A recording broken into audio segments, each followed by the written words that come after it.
જય ચેહરમાં, જય સદીમાં, જય ગોગા મહારાજ, ચેહરધામ ભરૂચ ચેનલની અંદર મારા દરેક દિવસને જય ચેહરમાં, જય સદીમાં, જય ગોગા મહારાજ, જય માં હિંગરાજ. સૌપ્રથમ આજનો વિષય આપણો દેવગતિ અને દેવગતિના એવા પ્લેટફોર્મ પર કે જ્યાં માતાજીના દાણા કઈ રીતે જોવા. આજનો આધુનિક યુગ, 21મી સદી, ટેકનોલોજીની સાથે ચાલવાવાળો વર્ગ અને કંઈક ને કંઈક અંધશ્રદ્ધામાંથી એક સ્ટેજ ઉપર વિચારધારા ધરાવતો વર્ગ એટલે આજનો યુગ. આજના આધુનિક યુગની અંદર માણસ હરીફાઈ અને કટોકટીનું જીવન જીવી રહ્યો છે, સંઘર્ષ સાથે જીવન જીવી રહ્યો છે. કારણ કે આજે ટેકનોલોજી એટલી બધી આગળ વધી ગઈ છે કે માણસને સવાર પડતા જ દોડવું પડે છે. આજે એવી પરિસ્થિતિની અંદર આજે કંઈક ને કંઈક કેટલીક જગ્યાએ માતાજીના દાણા, માતાજીનો પાઠ, માતાજીની શ્રદ્ધા અને માતાજીનું કાર્ય જોવા મળતું હોય છે. ત્યારે એક વર્ગ એવો છે કે જેને અંધશ્રદ્ધા માની રહ્યો છે, એક વર્ગ એવો છે કે જે આને ભરપૂર શ્રદ્ધાથી, નિષ્ઠાથી જોઈ રહ્યો છે. એટલે હું કોઈને અંધશ્રદ્ધા તરફ લઈ જવા માંગતો નથી અને હું કોઈને બધું ખોટું છે એવું સાબિત કરવા પણ માંગતો નથી. મારો વિડીયો તમારા સુધી લઈને આવવાનો હેતુ કે માતાજીના દાણા કઈ રીતે જોવે છે, એની પદ્ધતિ શું છે, એ મેન મારો હેતુ છે. બીજી બાજુ જોઈએ કે આ બધું અંધશ્રદ્ધા છે તો એવું પણ નથી મિત્રો. કારણ કે જો અંધશ્રદ્ધા હોત તો મિશ્રોની પદ્ધતિની અંદર 300 વર્ષ સુધી મમ્મીને સંગરી ના રાખો. જે મૃતદેહને જે પિરામિડ બનાવી અને પદ્ધતિસર આજે 300 વર્ષ જૂની મમ્મીઓ મળી રહી છે. આપણે કદાચ ઈસરોની સંસ્કૃતિ ભણી ગયા હશું બધા અને ભણેલા પણ છીએ કે જેમાં મમ્મી કોને કહેવાય, મમ્મી શું, મમ્મીને કેવી રીતે સાચવતા હતા, કઈ ટેકનોલોજીનો ઉપયોગ કરતા હતા. જો એ અંધશ્રદ્ધા હોય તો આ પણ અંધશ્રદ્ધા છે અને એ શ્રદ્ધા છે તો આ પણ શ્રદ્ધા છે એવું કહીએ તો પણ ખોટું નથી. પણ કંઈક ને કંઈક આજે માણસ એ આ પદ્ધતિ ભારત પૂરતી નથી, ભારત સીમિત નથી. આજે વિશ્વના દરેક દેશોની અંદર, ચીનની અંદર જોઈએ તો એ કાંકરાથી વરસાદ ક્યારે થશે, કઈ રીતે થશે એ રીતે જોતો હોય છે.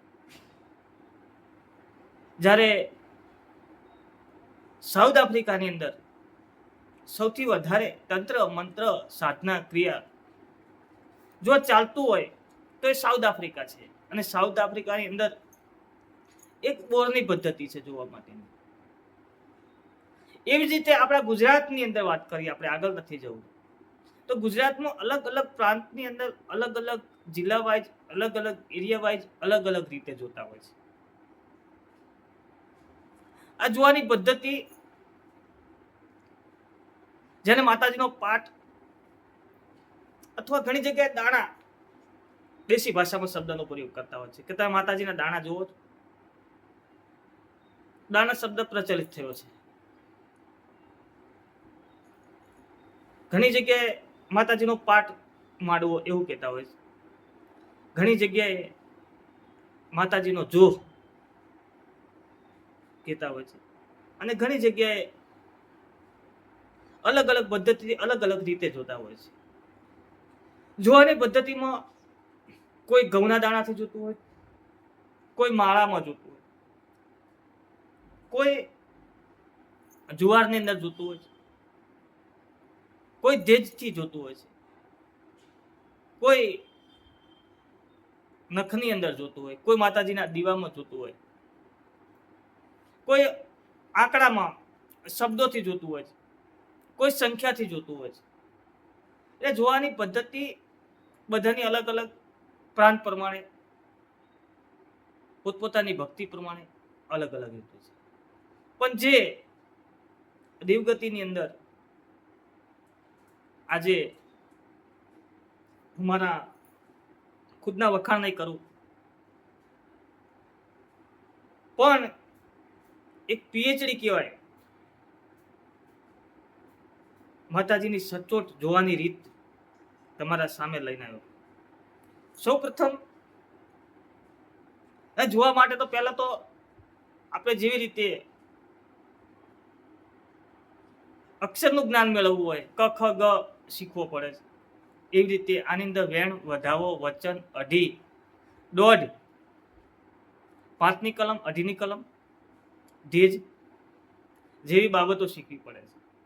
તો સૌ પ્રથમ માતાજીના જે પાટના ઘઉં હોય છે એમાં 2 ઘઉં 2 દાણા જે હોય છે એને વેણ કહેવામાં આવે છે.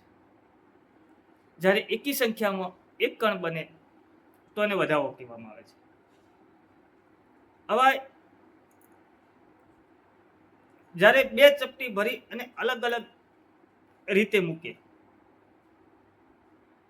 કે માં દોઢ બને વાત હોય તો એક બાજુની ઢગલીની અંદર 1 સંખ્યા વધે, બંનેને બેની ભેગી સંખ્યા લાઈન પાડતા તો એને વધાવો કહેવાય. અને 2 બચે તો એને વેણ અથવા વચન કહેવામાં આવે. આ 2 ઢગલી ભેગી કરે એટલે દોઢ થાય. આગળ આપણે પદ્ધતિમાં બતાવીશું. બીજી બાજુ દેવગતિની અંદર દોઢની કિંમત 1.5 કરોડ જેટલી છે. માતાજીનો દોઢ છૂટી જાય એટલે દુનિયાની કોઈ તાકાત નથી. જેનો જેવો વિશ્વાસ, જેની જેવી પદ્ધતિ અને જેની જેવી શ્રદ્ધા. કોઈને લીલમાં ગંદકી દેખાય, કોઈને લીલમાં સુંદરતા દેખાય. એટલે તમે જેવું જુઓ એવું તમને દેખાય. ઘણીવાર કમળાવાળાને બધું પીળું જ દેખાતું હોય એટલે એને બધી અંધશ્રદ્ધા લાગતી હોય. પણ જેનો જેનો વિશ્વાસ, જેનો શ્રદ્ધા, અમારી માતા અમને વિશ્વાસ છે કે દોઢ છોડી દે એટલે 10 ફૂટનો કૂવો હોય, ખાડો હોય તો અમે કૂદકો મારી દઈએ. એમાં નફો નુકસાન અમને ના દેખાય, કારણ કે અમારી માતા પર અમને વિશ્વાસ છે. દુનિયાને ભલે આમાં નુકસાન દેખાતું હોય પણ અમને વિશ્વાસ છે કે એમાં નફો જ હોય. એવી રીતે આ માતાજીની દોઢ જોવાની પદ્ધતિ છે, રીત છે. સૌ પ્રથમ જ્યારે માતાજીનો પાઠ, માતાજીનો જોશ જોવાનો હોય છે તેવા ટાઈમે 1 સવા મુઠ્ઠી ઘઉં લઈ માતાજીના નામથી ધૂપે ચડાવવાના હોય છે.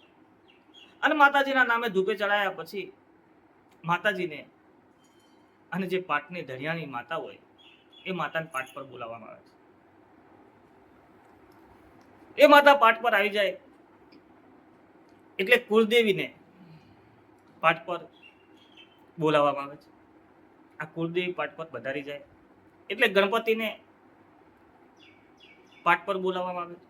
ગણપતિ પાટ પર આવી જાય એટલે ગામખેડાના દેવને પાટ પર બોલાવવામાં આવે છે. અને ગામખેડાના દેવ પાટ પર આવી જાય એટલે આ પાઠની શરૂઆત થાય છે જોવાની.